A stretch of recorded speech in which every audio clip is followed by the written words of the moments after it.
Nous sommes heureux de vous retrouver cette année encore au Pavillon Gabriel pour la 19e édition de la conférence annuelle des investisseurs pour la croissance.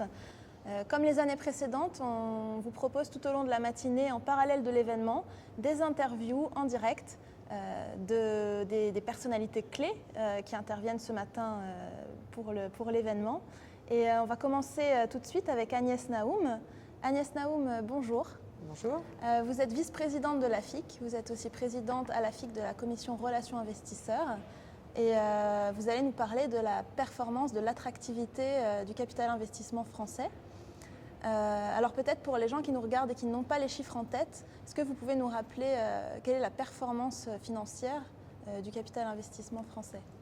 Alors le capital investissement, au cours des 10 dernières années, je vais vous donner cette performance qui est assez excellente puisqu'on a un TRI net sur 10 ans, donc ça s'est arrêté au 31 décembre de l'année passée, à 10% par an. Donc une belle performance, et là cette performance comprend à la fois différentes classes d'actifs, donc le capital transmission, le capital développement et également bien sûr le capital innovation.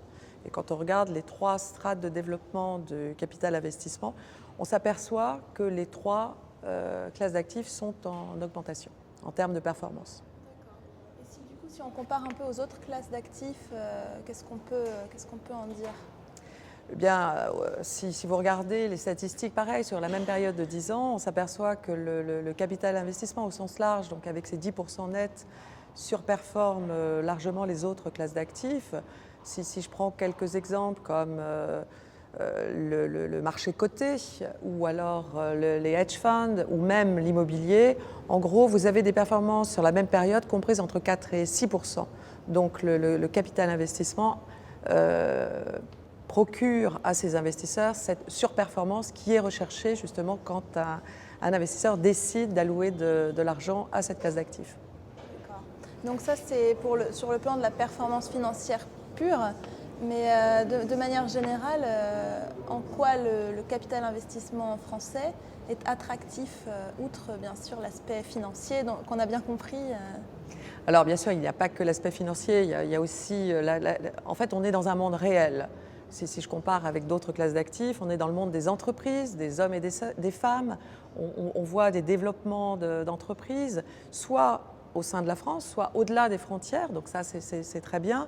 Et puis il y a beaucoup de création d'emplois dans nos métiers, ce qui est clé dans un environnement où on a notamment en France une lutte importante qui est la lutte contre le chômage. Donc au-delà de procurer une bonne performance, il s'agit aussi de développer ces entreprises et puis d'aider les gens à s'épanouir au sein de ces entreprises. Très bien, je vous remercie. Donc vous l'avez compris, investissez en France sans plus attendre. On se retrouvera dans quelques instants avec Arnaud David, qui est associé chez Goodwin, pour un point sur l'évolution du cadre juridique et fiscal de la profession.